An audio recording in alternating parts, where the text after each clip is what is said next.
জুলাই অভ্যুত্থানে আমরা রক্ত দিয়েছি, জুলাই অভ্যুত্থানে আমাদের শহীদ ভাইরা জীবন দিয়েছে এবং তারপরে বিশ্ববিদ্যালয়গুলোতে ছাত্র সংসদ পাচ্ছে শিক্ষার্থীরা।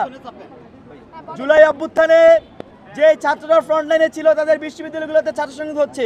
আজকে ঢাকা বিশ্ববিদ্যালয়ে 11 তারিখ জাহাঙ্গীরনগর বিশ্ববিদ্যালয়ে, কিন্তু আজকে আমরা শুনতে পেয়েছি আমাদের 2100 হলে সেখানে আগে থেকে ব্যালট পূরণ করে রাখা হয়েছে এবং সেখানে একজন কর্মকর্তা চিফ রিটার্নিং অফিসার উনি জড়িত ছিলেন।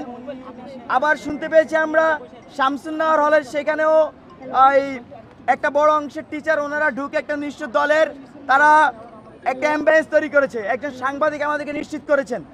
তো এই যে আশঙ্কার কথা, এই কথা কিন্তু আমরা দীর্ঘদিন ধরে বলে আসছিলাম বিশ্ববিদ্যালয় প্রশাসনকে। আমরা শুনতে পাচ্ছি ইন্টারনালি ইলেকশন ইঞ্জিনিয়ারিং হওয়ার মতো একটা পরিস্থিতি তৈরি হচ্ছে এবং সেটা একটা নির্দিষ্ট পাওয়ার পলিটিক্সে যারা পার্টি আছেন তাদের পক্ষ থেকে।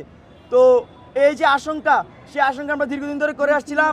আজকে সেই আশঙ্কা মাঠে দেখা যাচ্ছে, শিক্ষার্থীরা আশঙ্কিত। আমি কার্জনে ছিলাম, সেখানে আমি চেষ্টা করেছিলাম যে কার নামে এটা পূরণ করা হয়েছিল, সেখানকার কেউ বলতে চাচ্ছিল না। তো তার মানে নাম প্রকাশ করতে যাচ্ছে না। এর মানে হচ্ছে এখানে এ ধরনের একটা বড় সম্ভাবনা তৈরি হচ্ছে যে ভোটে কোনো ধরনের ইঞ্জিনিয়ারিং হচ্ছে কিনা বা করছে কিনা কেউ। এবং আমরা জরুরি সংবাদ সম্মেলন ডেকেছি বৈষম্যবিরোধী শিক্ষা সংসদ প্যানেল থেকে। আমরা ঢাকা বিশ্ববিদ্যালয়ে একটি সুষ্ঠু নিরপেক্ষ ইলেকশন চেয়েছিলাম, এখনও চাই।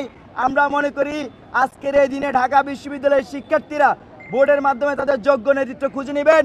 জুলাই অভ্যুত্থানে এই ক্যাম্পাসের শিক্ষার্থীরা অবদান রেখেছে, সারা দেশের সকল শিক্ষার্থীরা অবদান রেখেছে।